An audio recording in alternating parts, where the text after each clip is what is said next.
Olá, eu sou o João Vitor Xavier e o CNN Esportes S.A. está no ar. Toda semana um entrevistado especial para falar sobre a relação do esporte e do mundo dos negócios. E hoje temos o prazer de receber Marcelo Paz, presidente do Fortaleza. Bem-vindo, presidente. Obrigado pela presença. Olá, João Vitor. Satisfação enorme estar aqui na CNN Brasil, no programa que fala sobre esportes. A gente está aqui para bater esse papo, falar de gestão, esse link aí entre o futebol e os negócios, e muito feliz de estar aqui com você. E antes vamos conhecer um pouquinho da trajetória do Marcelo Paz e também do glorioso e tradicional Fortaleza Esporte Clube. Fortaleza, clube de glória e tradição. O trecho do hino do Leão do Pici mostra a grandeza de um time que é protagonista e que passou por um dos maiores processos de recuperação de um clube da história do futebol brasileiro. A queda para a Série C em 2009 poderia decretar o fim do ciclo de conquistas do clube, mas começou ali o processo de reestruturação. Em 2018, 9 anos depois, no ano do centenário, o Fortaleza já estava de volta à Série A depois de conquistar o título da segunda divisão.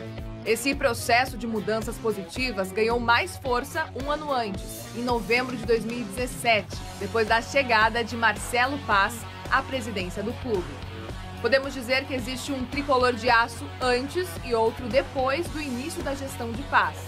Desde então, a galeria de troféus não parou de ganhar novas taças. O Fortaleza conquistou espaço entre os grandes times do país. Além da Série B em 2018, o time conquistou 2 Copas do Nordeste, 5 campeonatos estaduais e 2 participações em sequência para a Conmebol Libertadores, feito jamais atingido por nenhum outro clube do Nordeste. O resultado de sucesso em campo é reflexo de um trabalho de excelência na administração do clube. Para contar os segredos do Leão do Pici e falar sobre os projetos do futuro, SAF e a liga que vem batendo na porta, o CNN Esportes S.A. recebe Marcelo Paz, presidente do Fortaleza Esporte Clube. Presidente, eu começo perguntando exatamente o que foi dito aí no vídeo. O que aconteceu para o Fortaleza mudar tanto? Obrigado pela presença. Novamente agradeço o convite. É um processo longo, um processo que está baseado principalmente na profissionalização do clube em todos os seus setores, começando pela diretoria. Fortaleza tem um modelo de gestão bastante profissional. Todos os dirigentes do clube são remunerados. Eu sou remunerado, dedicação exclusiva ao Fortaleza, estou quase como um CEO, um executivo. Fui eleito pelo o torcedor, o sócio-torcedor vota, é um clube democrático, aberto, mas a gente trabalha numa gestão muito profissional. Planejamento estratégico, metas e objetivos por diretoria. Cada diretoria tem que entregar o que foi planejado no início do ano. Não é só o futebol, não é só quando a bola entra. A escolha técnica de quem está ao meu lado, dos diretores, isso também faz toda a diferença, porque cada profissional que está ali é porque tem mérito e conhece daquela área, não tem um arranjo político, ou porque é parente de um ex-presidente, ou porque ajudou a ganhar a eleição. Não, é escolha técnica. Isso acho que faz toda a diferença. É como um time de futebol, né? O lateral direito tem que ser um cara que conheça aquela posição. O goleiro, da mesma forma. Você não pode botar no marketing uma pessoa que não tenha experiência com marketing. Então, a gente tem um grande publicitário no marketing, um grande advogado no jurídico, e assim a gente faz esse trabalho e ouvindo muito o torcedor também, porque o Fortaleza sempre foi um clube grande a nível regional, com muita torcida, se estima 2 milhões de torcedores no Fortaleza, e com muita torcida você consegue criar situações que essa torcida chegue junto, gere consumo, gere um poder de massa, de pressão dentro de estádio, de atrair jogadores. Com a boa gestão isso vai ganhando potencial. Então, diria que o grande passo é a profissionalização que a gente traz até hoje no clube, um equilíbrio financeiro, né? A gente cresceu muito, inclusive em números, né? Quando eu assumi em 2017, o orçamento do ano de 2017 era de 24 milhões de reais. Ano passado, em 2022, nós realizamos 267 milhões, mais de 10 vezes entre o final de 2017 e 2022. Mas isso não fez a gente se deslumbrar, porque futebol, tudo é muito caro e você tem que ter um controle na ponta do lápis, do que vai gastar, dos investimentos que vão ser feitos, para ter credibilidade no mercado. E eu digo muito que o camisa 10 do Fortaleza é o salário em dia. Já deu para ver que a gente tem muita coisa boa para falar e dá para aprofundar em muitos temas, mas eu queria começar por essa questão da gestão profissional. Fortaleza é um clube social, né? Tem os seus sócios, tem os torcedores que participam da vida. E, historicamente, clubes assim sempre foram dirigidos por presidentes torcedores e que tinham aquilo ali como uma parte da sua vida. O senhor hoje é um presidente em tempo integral, né? O tempo todo ali cuidando do Fortaleza e remunerado. Como é que foi essa transição e como é que foi fazer essa ruptura que é muito pouco comum no futebol brasileiro? Bem, eu digo muito que o futebol, a gente cuida de paixões e milhões. Então não dá para ser amador. Não dá para cuidar de paixões e milhões chegando no clube depois de 5 horas da tarde. Ou seja, depois do expediente na outra atividade. Então, quando eu me propus a ir para o Fortaleza, para a presidência, eu deixei os meus negócios, né? A minha família tem escola em Fortaleza, eu deixei de lado, meu irmão assumiu, né? Ele também é administrador como eu, assumiu a gestão e eu fui focar 100% porque eu entendi que era a única maneira de conseguir entregar resultado, era com foco 100%. O estatuto do clube já permitia a remuneração, mas nunca tinha sido aplicado. No ano de 2018, que foi o meu primeiro ano completo como presidente, ainda não teve a remuneração. Ao conquistar a Série B, eu diria que a gente ficou assim com um pouquinho de moral, né? E aí submetemos ao Conselho, a remuneração foi aprovada no Conselho Deliberativo e desde então se tornou uma prática que não é questionada pelos torcedores ou por quem está próximo, porque futebol é o seguinte, ganhando ou perdendo vai ser cobrado independente se ganha salário ou se não ganha salário. Então que a gente tenha a tranquilidade de gerar um resultado para o clube, tendo a remuneração que eu entendo que é adequada, que é justa, porque se gera receita para o clube, e de forma transparente, né? Isso é muito claro, está no balanço do clube, o Conselho Deliberativo aprova, e acho que é uma mudança de patamar. Não vou aqui criticar quem faz diferente. Cada clube tem o seu modelo, cada clube tem a sua forma, mas acho que no Fortaleza isso tem dado certo. Mas eu tenho percebido aqui, ouvindo dirigentes, que esse é um caminho cada vez mais comum. Praticamente todos os clubes que passaram aqui estão buscando, se não tem um presidente em tempo integral, como é o seu caso, tem um CEO, tem alguém ali para cuidar da administração do clube. Você diria que a sua função é exatamente essa, né? De um presidente estatutário, mas que exerce na prática a função de um CEO, de um controller do clube? Sim, eu diria que é exatamente essa. Fui eleito, então sou estatutário, tenho um mandato. Mas a atuação é como um executivo, que vive o clube 24 horas, que permeia as diversas áreas do clube. O clube é muito conhecido, qualquer clube de futebol, pelo futebol, né? Pela bola entrando, pelos jogadores, do treinador, mas eu atuo no financeiro, no administrativo, no sócio-torcedor, na parte de varejo, patrocínio, representação institucional, entrevista, CBF, Federação Cearense, então é uma atuação muito ampla, junto com cada um dos pares de diretoria. Cada área tem o seu profissional específico, que também são remunerados. Esses não são dedicação exclusiva, mas são remunerados. Mas o fato de não ser dedicação exclusiva não quer dizer que não tenha que entregar resultados. As metas e objetivos são definidas no começo do ano, em planejamento estratégico formal. Mas eu atuo sim como executivo, como CEO, permeando por todas as áreas e com dedicação integral ao clube. Presidente, o senhor conquistou um respeito muito grande no meio do futebol. Eu comentava com o senhor antes do início do programa que, desde que iniciou essa série aqui na CNN, toda semana alguém me sugere, olha, tem que entrevistar o Marcelo Paz, o que esse cara está fazendo é diferente, tem que ouvir o case do Fortaleza, o Fortaleza é um clube diferente. Como é que o senhor recebe esse tipo de visão do meio do futebol e como que o Fortaleza hoje passou a ser visto na sua avaliação para fora do Ceará? Como é que o Brasil hoje enxerga o Fortaleza? Porque é muito grande esse desejo das pessoas de ouvirem um pouco mais sobre o trabalho do Fortaleza. Olha, eu recebo essa fala com muita alegria, porque a minha função hoje é a junção da paixão, que eu sou apaixonado por futebol e pelo Fortaleza, com a minha vocação profissional, que é gestão. Então, ser presidente do Fortaleza, atuar nessa função, para mim é juntar paixão com vocação. E isso gerar resultados é algo que nos satisfaz e também nos deixa feliz de saber que ao redor do Brasil isso já tem despertado, né, interesse, admiração. Às vezes a gente faz uma palestra numa cidade, outra, num evento esportivo, troca uma ideia, às vezes liga um dirigente de um clube menor, que tá, poxa, eu me espelho no case de vocês, queria saber o que é que vocês estão fazendo. Posso ir aí em Fortaleza? Eu digo, venha que a gente lhe recebe, vamos conversar, vamos bater papo. Então, eu fico satisfeito e acho que a gente tem uma responsabilidade também de tentar ajudar a melhorar o macroambiente do futebol brasileiro. Futebol é paixão, é uma marca do nosso país, o povo brasileiro é apaixonado pelo futebol como um todo. Assim como o nosso torcedor tem essa paixão, tem no Grêmio, no Inter, no São Paulo, no Corinthians, no Fluminense, no Atlético Mineiro, no Cruzeiro, no país inteiro. Né? Em Natal, ABC e América, em Sergipe, Confiança e Sergipe.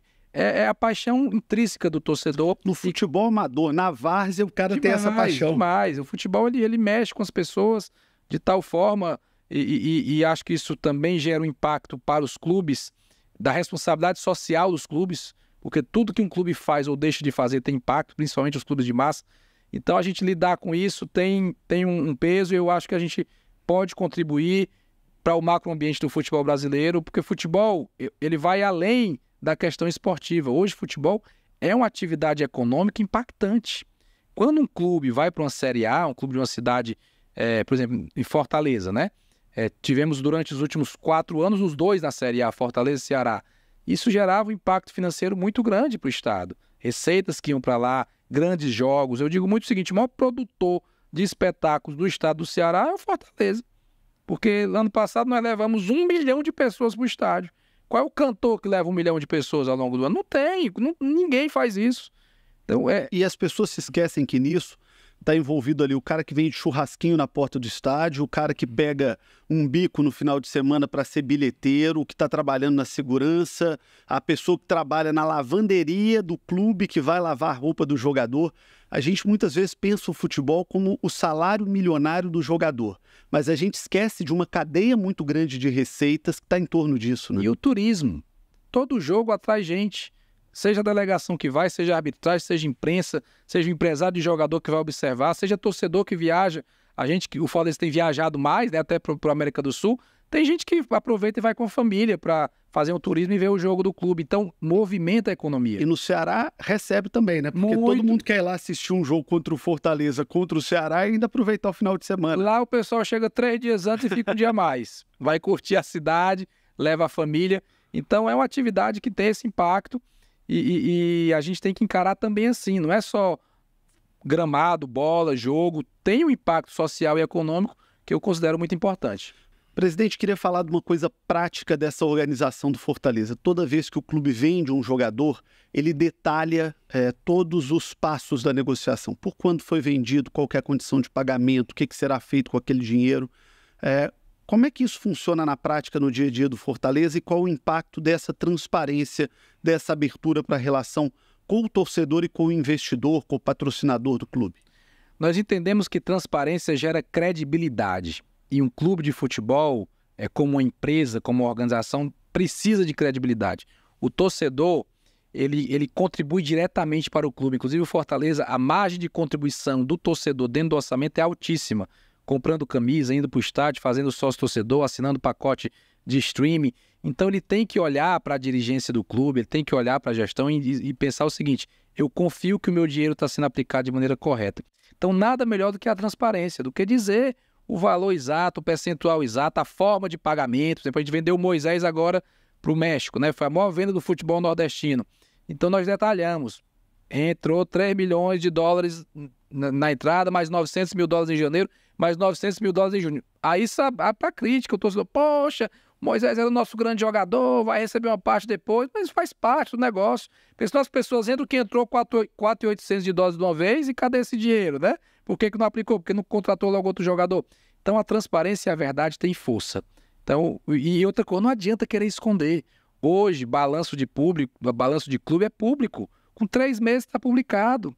Né? O clube tem auditoria independente, tem conselho fiscal, tá todo mundo de olho de alguma maneira. Eu acho ótimo a transparência. Eu acho que é a melhor forma da gente lidar com a informação e até é a melhor forma de evitar qualquer desvio de conduta. Porque quando está tudo muito claro, quando todo mundo pode olhar o que está sendo feito, fica mais... Até me ajuda, né? O próprio torcedor é o fiscal do clube, né? O próprio torcedor é o fiscal do clube. Eu digo muito, o Conselho Fiscal, que é um órgão independente do clube, na hora que eles querem qualquer coisa dentro do clube, eu digo, tá aqui, tá aberto, procure tudo. Se tiver dificuldade, me avise. Porque se tiver alguém em setor tal que está dificultando a acesso à comunicação, eu vou ficar preocupado. Então, eu entendo que a transparência é o melhor caminho e isso dá credibilidade também, né? Para o torcedor, mas para o investidor, para os patrocinadores, para o mercado como um todo, para o jogador, para o treinador. Um clube de futebol, ele tem muitas características de uma empresa. E uma empresa, ela tem que atrair e reter talentos. E acho que essa comunicação transparente também ajuda nisso. E nessa história de atrair talentos, o senhor acaba de atrair o Marinho, que é um jogador badalado no futebol brasileiro, passou por grandes camisas, jogou no Santos, jogou no Cruzeiro, jogou no Flamengo e que volta para o futebol do Nordeste. Aliás, voltou para o Nordeste tendo tido propostas de outras grandes marcas do Brasil. Como é que foi essa negociação e, simbolicamente, o que significa para o Fortaleza o Marinho ter preferido jogar no Fortaleza a jogar no São Paulo, a jogar no Cruzeiro, a jogar no Fluminense, que foram clubes que chegaram a falar no jogador e, pelo que a gente sabe, chegaram a fazer proposta para ele? Eu acho que é um posicionamento de mercado interessante, né? Historicamente, qualquer jogador, quando tinha uma proposta de um clube do Nordeste comparado a um clube de Rio, São Paulo, nem pensava em escolher por vários fatores, por visibilidade, sei lá, proximidade de seleção brasileira, entre outras coisas, salários. Então, o case do Marinho, ele mostra que os atletas olham para lá com bons olhos. Veem que é um clube que tem estrutura, que tem credibilidade, que tem ambição esportiva, que o atleta também olha isso, né? Salário em dia, premiação em dia. Então, é um carimbo, né, de que Fortaleza é um clube atrativo. Além da cidade também ser muito boa de se morar, né? Um jogador de futebol, que os jogadores de Série A no Brasil têm excelentes salários. Eu digo muito que quem melhor remunera os executivos no estado do Ceará são os clubes de futebol. Nenhuma empresa consegue pagar o que a gente paga de salário para os jogadores, se considerar que um jogador é um executivo, né? Então, ele vive muito bem lá. E a gente dentro do clube procura dar todo o suporte para o jogador, de tudo, de estrutura, de pessoas, de cuidado, de zelo, de preparação. Então, o atleta ir para lá é um marco. E ele liga, né? Ele não vai de graça, assim, ele liga para alguém, como é que tá aí? O clube é sério, paga em dia, as pessoas são legais. Futebol é um meio muito pequeno, todo mundo se conhece. Com 2 ligações você pega informação de quem quer que seja. Então o atleta tem esse cuidado. Então o carimbo da Ilha do Marinho, eu acho que coloca o Fortaleza nesse mapa aí de poder disputar jogadores com alguns clubes do país. A gente ainda não consegue disputar, por exemplo, com o Flamengo, com o Palmeiras, não dá ainda. O patamar salarial é muito acima, né? Mas o próprio Lucas Lima, que era do Palmeiras, esteve no Fortaleza também. Foi uma situação diferente do Marinho, ficou 2 anos lá. Então são cases que eu acho que atestam aí o que a gente vem fazendo de trabalho. O senhor falou sobre Palmeiras e Flamengo. Tem espaço para alguém disputar com os dois no futebol brasileiro hoje? É difícil, né? O Atlético Mineiro disputou há pouco tempo, né? Fez uma temporada muito boa em 2021, né? Ganhou o Brasileiro e a Copa do Brasil. Mas eu diria que hoje Flamengo e Palmeiras estão num nível um pouco acima econômico, financeiro. Tem 2 grandes estruturas. A estrutura de trabalho do Flamengo e do Palmeiras é excepcional, tem grandes elencos. Das 10 maiores compras do futebol brasileiro, historicamente, eu acho que 8 foram do Flamengo. O Palmeiras tem uma base muito forte. Das 10, 5 maiores são do Flamengo. De 1 a 5, né? De 1 a 5 é do Flamengo. Então, isso reflete uma outra coisa, que também é a divisão de receitas dos clubes no Brasil. Isso aí é uma discussão que cabe também, mas, objetivamente, na sua pergunta, é muito difícil disputar com esses clubes que têm muito dinheiro, mas também são muito organizados. A gente não pode só dizer, porque Flamengo ganha... Não, são muito organizados. Fizeram o dever de casa. Sabem o que fazer com o dinheiro. Sabem o que fazer, sabem como valorizar a sua marca, sabem como atrair grandes jogadores, sabem como vender jogadores para gerar receita. Então eu aplaudo, bato palmas, e acho que hoje ainda há uma distância grande aí, difícil de ser encarada. Daqui a pouquinho a gente vai falar mais sobre isso, até porque a questão da Liga, ela é obrigatória aqui no programa. Eu tenho ouvido todos os dirigentes sobre isso. Antes, um outro assunto também obrigatório, que é a questão da SAF. A lei foi aprovada, está sendo aperfeiçoada. O senhor já apresenta um Fortaleza que é uma SAF sem investidores, porque tem a organização da SAF, tem a remuneração de dirigentes da SAF, tem uma gestão empresarial, mas não tem um dono, né? O dono é o torcedor, é o associado.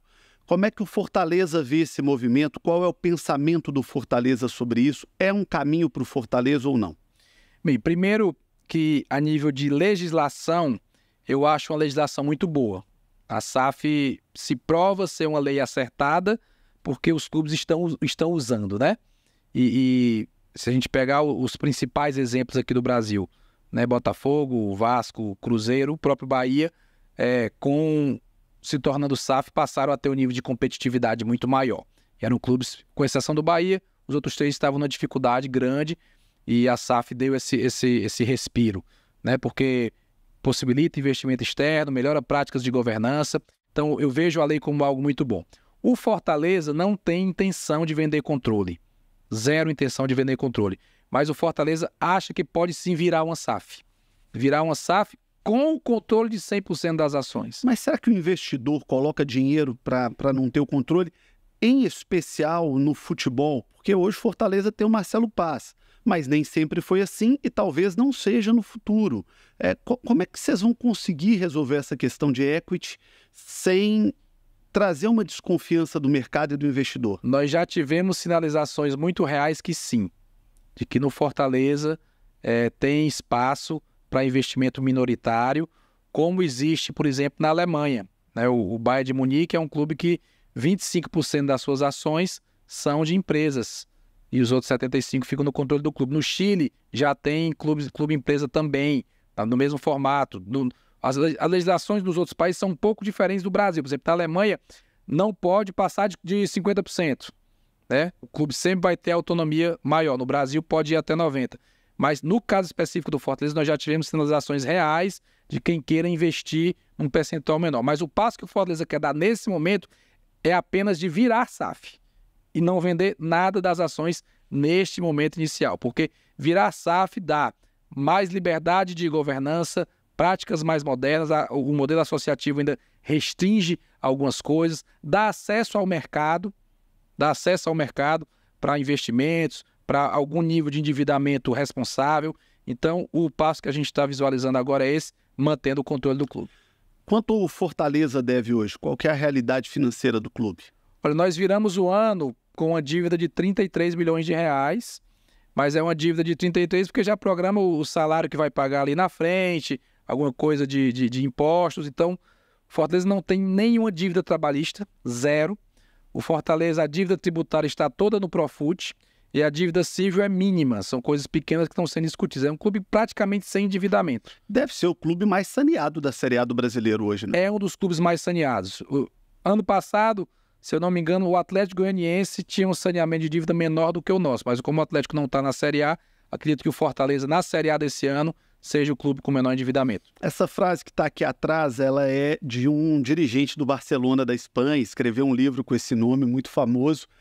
A bola não entra por acaso, mas você tem usado constantemente nas suas entrevistas essa frase, e aí eu queria perguntar se esse é o acaso, ou a falta de acaso, né? A bola do Fortaleza está entrando por isso, porque não tem dívida, porque é um clube saneado, porque paga em dia, porque tem uma gestão profissional, é isso aí que faz a bola do Fortaleza estar entrando?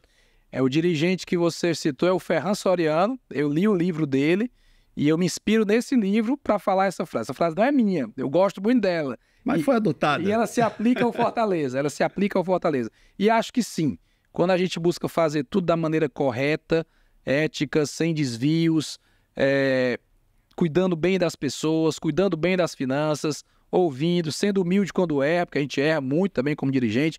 Quando erra, vai lá e pede desculpa ao torcedor, pede desculpa a quem quer que seja quando cometer uma falha. Eu acho que tudo isso gera uma energia aí de que a bola bate na trave e entra. E a gente tem alguns casos aí simbólicos de lances importantes na nossa história recente de que a bola bateu na trave e entrou. Né? E talvez, se as coisas não fossem feitas da maneira correta, ela bateria na trave e sair. Então eu acredito muito nisso. O Ferran Soriano, que hoje, inclusive, é o líder do processo da SAF do City, né? Sim. Do Grupo City. Então o Manchester City, o Bahia City agora, e inclusive tem o convite para estar aqui e já falei com ele, quero reforçar aqui no ar o convite. A gente quer ouvir um pouquinho do campeão da Europa e também do projeto para o tricolor da Boa Terra, para o Bahia, que é um grande clube também do futebol brasileiro. Presidente, daqui a pouquinho a gente tem muita coisa para falar, quero falar sobre a Liga, quero falar um pouquinho mais sobre os projetos do Fortaleza, mas agora vamos fazer uma pausa para falar do que está acontecendo no mundo dos negócios dentro do esporte, com o oferecimento da Gerdau, onde o futuro se molda. Está chegando a Stephanie Alves com o Giro SA.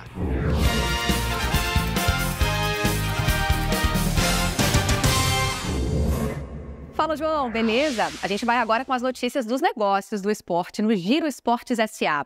E começamos falando sobre o novo avião da Leila Pereira. A aeronave que vai ser utilizada pelo Palmeiras e que outros clubes também vão poder alugar já foi entregue pela Embraer. Na cerimônia, a presidente do Palmeiras exaltou o fato do clube ser o primeiro no país a ter um avião à disposição. O novo jato da empresária, que é dona da Crefisa e também presidente do Palmeiras, pode receber até 114 pessoas. O modelo custou 328 milhões de reais e tem autonomia para voar partindo de São Paulo para todos os destinos da América do Sul, sem fazer escalas. Falamos agora dos jogadores do Brasil com maior valor de mercado na Europa e no mundo.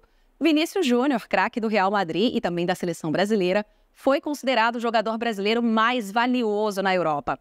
Vini teve o valor avaliado em 150 milhões de euros. Em segundo na lista está o parceiro dele no Real Madrid, o Rodrigo. Ele foi avaliado em 100 milhões de euros. Os dois também aparecem na lista de jogadores mais valiosos do mundo. O Vinícius Júnior ocupa a terceira posição, atrás apenas do Haaland e do Mbappé, e o Rodrigo ficou em 10º.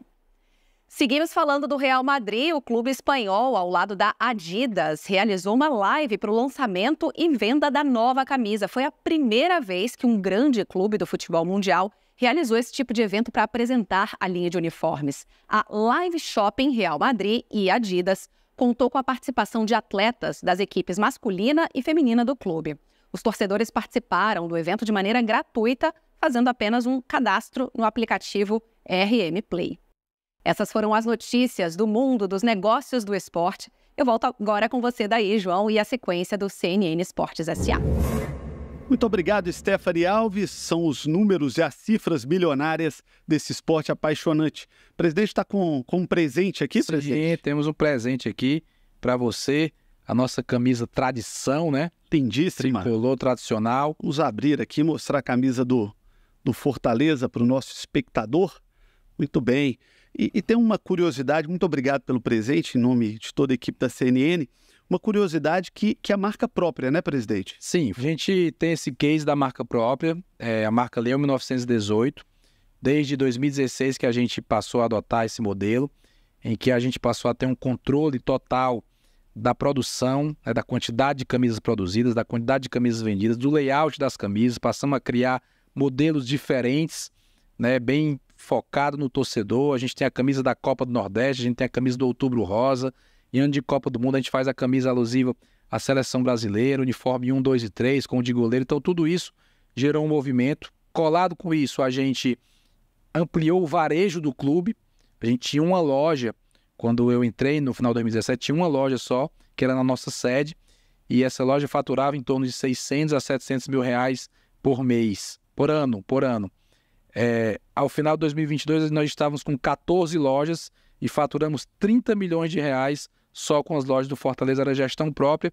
E para o ciclo dos próximos 5 anos, nós fizemos um arrendamento desse varejo com a marca, né? A marca Leão 1918 continua sendo a marca do clube, mas a Volt fez um investimento, a Volt, que é uma marca de material esportivo, e vai cuidar das nossas lojas e do nosso material pelos próximos 5 anos. Então a gente pegou um produto que valia, digamos, pouco, né? Transformamos em algo grandioso e conseguimos comercializar, gerando resultados para o clube, gerando uma tranquilidade financeira do recebimento de royalties, e é um case aí que eu considero interessante e que também criou o carinho do torcedor. O torcedor do Fortaleza, ele se identifica com a camisa que é Leão 1918, né? O Leão é o nosso mascote, 1918 é o ano da nossa fundação, e a gente diversificou essa marca, utilizando só o leãozinho, camisa gola polo, camisa de botão, bermuda, chinela, carteira, relógio, uma série de itens com a marca da Leão 1918. Mas de toda forma deve ser difícil fazer essa ruptura, né? Porque o torcedor está acostumado, ele quer às vezes a marca famosa, a marca internacional, e muitos clubes passam por isso, às vezes até perdem dinheiro, ficando com uma grande marca, com uma grande patrocinadora, por essa dificuldade de compreensão do torcedor. Como é que foi esse processo para que o torcedor entendesse e o clube optasse por aquilo que dá mais dinheiro, que bota mais dinheiro em caixa? O processo foi justamente o da transparência, de dizer ao torcedor de que a gente precisava de um modelo que deixasse mais dinheiro em caixa, um modelo que a gente tivesse maior controle, um modelo que tivesse maior identificação. Agora, tem algo muito importante para que isso dê certo, a qualidade do material. A camisa é muito boa, é muito bem feita. Então, o torcedor aceita quando a camisa tem qualidade. Então, isso é fundamental. Não basta mudar a marca, dizer, olha, a marca é nossa, vamos lá, vamos comprar porque vai entrar mais dinheiro. Se não tiver qualidade, ele não vai aceitar. Então, foi uma ruptura no modelo próprio, mas com um material de qualidade. Presidente do Fortaleza, Marcelo Paz, o nosso entrevistado aqui no CNN Esportes S.A. E já vou deixar a pergunta para depois do intervalo. Quantos times já tentaram tirar o Vojvoda do Fortaleza? Daqui a pouquinho o presidente responde.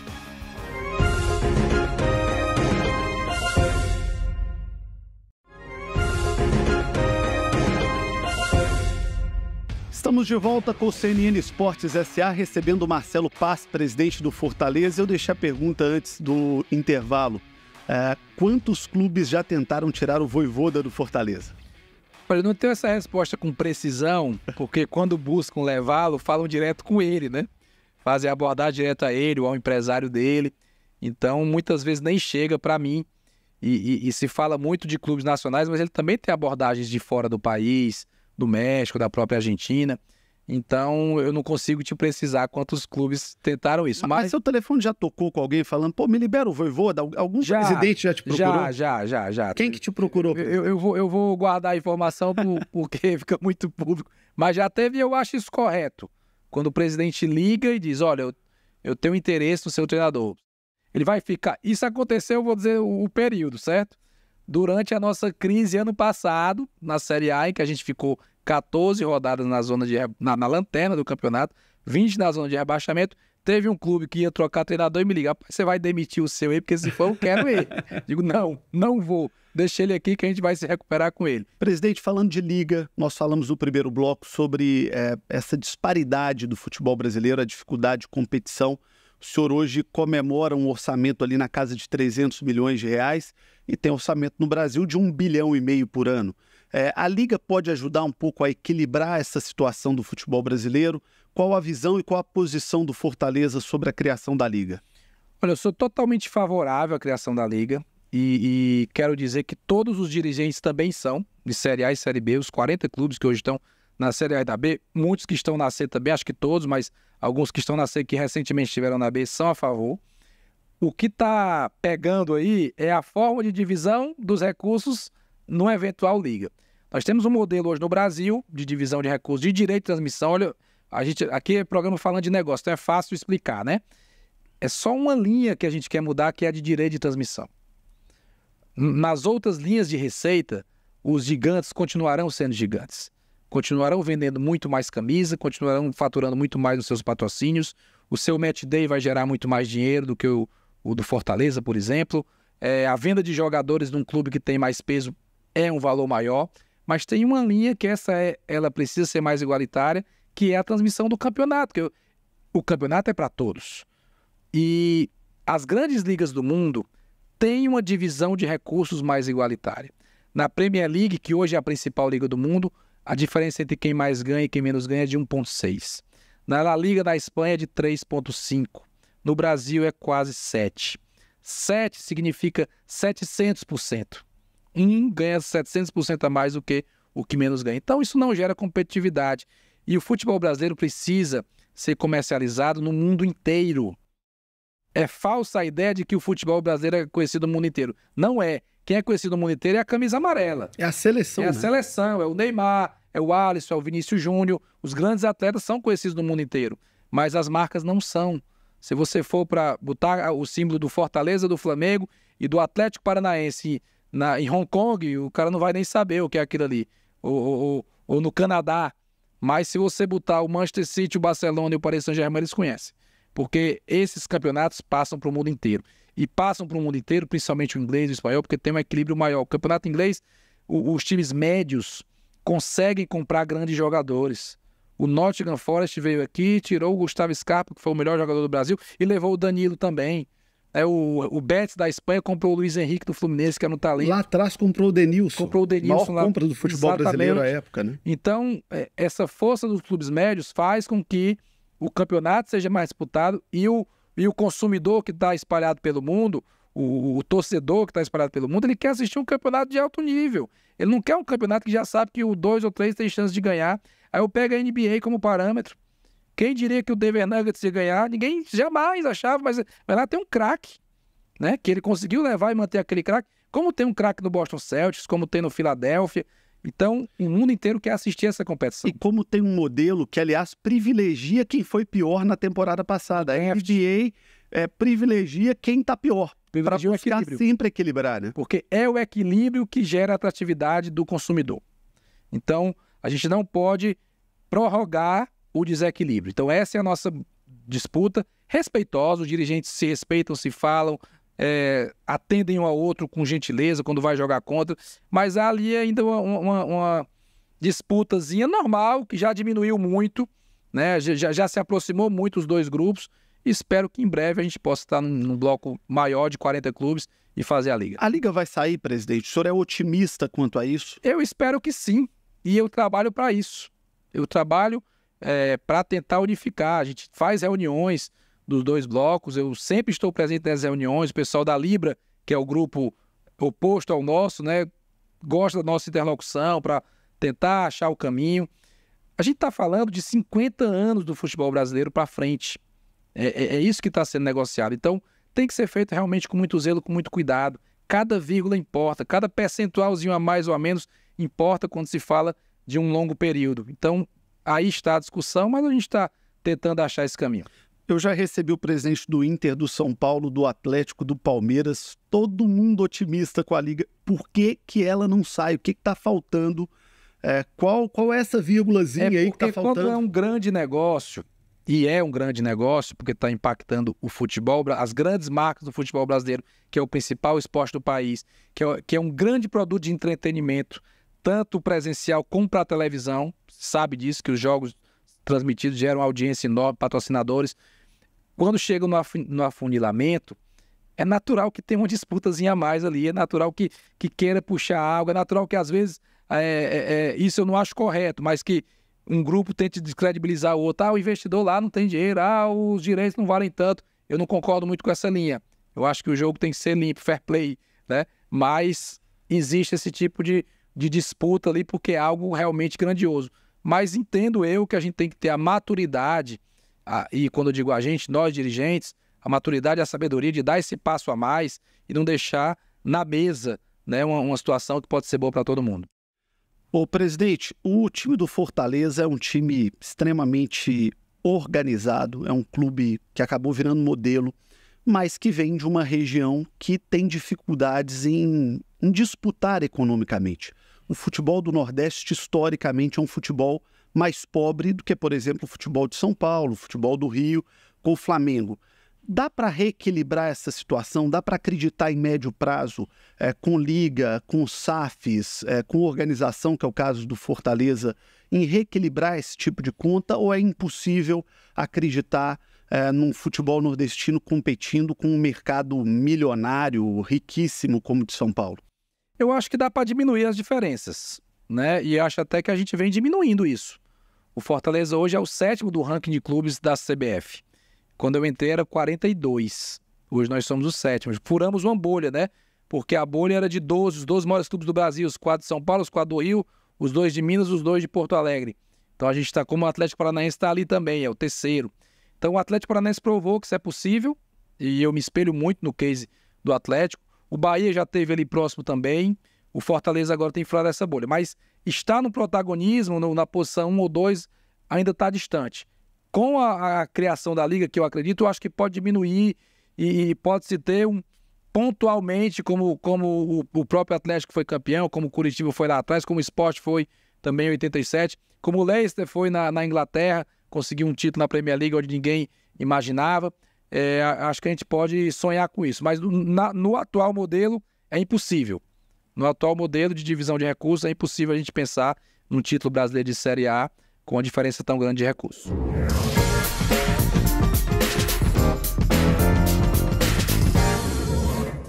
Muito bem, vamos para o De Primeira SA agora. Perguntas curtas, respostas rápidas no oferecimento de Gerdau, o futuro se molda. Presidente, primeira pergunta, quem é o maior tricolor do Nordeste, Bahia ou Fortaleza? Fortaleza. Um jogo histórico do Fortaleza. Fortaleza e River Plate no Castelão pela Libertadores. Um sonho que ainda pretende realizar na direção do Fortaleza. Ganhar uma competição internacional. Rogério Ceni ou Vojvoda? Eu fico com os dois. O Vojvoda ainda está construindo a história dele, então não dá para comparar agora não. Deixa quando terminar a gente compara. Qual que foi a maior tristeza que o senhor viveu como torcedor do Fortaleza? Olha, o não acesso da Série B, da Série C para a Série B em 2016. Isso me doeu muito e eu já era dirigente, mas também como torcedor. Eu tenho perguntado a todos os dirigentes que passam aqui, o futebol brasileiro vai dar certo, presidente? O futebol brasileiro dá certo. Ele pode dar mais certo. Ele pode melhorar muito. Eu acho que a gente tem que... Desculpa essa resposta ser um pouco mais longa, mas aqui a gente tem ótimos estádios, tem talento, tem bons dirigentes, tem público. Então, podemos melhorar, evoluir. Eu acho que a gente tem que dar mais certo. A gente sempre encerra com uma que só vale para aquele presidente. Durante os últimos anos, os dois do Ceará estavam na Série A, Fortaleza e Ceará. Esse ano só o Fortaleza. É bom ou é ruim? Bem, para o Fortaleza em si, é bom.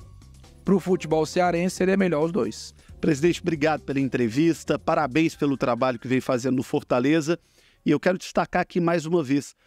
Toda semana alguém me pedia para te entrevistar, porque o Fortaleza, felizmente, por competência, por mérito, virou uma referência no futebol brasileiro. Tomara que continue assim. Ver aquele Castelão lindo, com aqueles mosaicos maravilhosos da torcida do Fortaleza. É uma das mais belas do Brasil, né? A gente espera ver um Fortaleza cada vez mais forte, porque isso mostra que a organização dá certo no futebol. Muito obrigado. Eu que agradeço, muito feliz desse bate-papo e que as pessoas que pediram tenham gostado da entrevista, né? Que tenha valido a pena você ter nos convidado e que a gente possa ter gerado um conteúdo aí que gere algum tipo de inspiração. Muito obrigado. Presidente do Fortaleza, Marcelo Paz, aqui no CNN Esportes SA, que fica por aqui. Semana que vem tem mais, porque toda semana recebemos um convidado especial para falar sobre o esporte, sobre o mundo dos negócios. Obrigado pela sua audiência e até mais.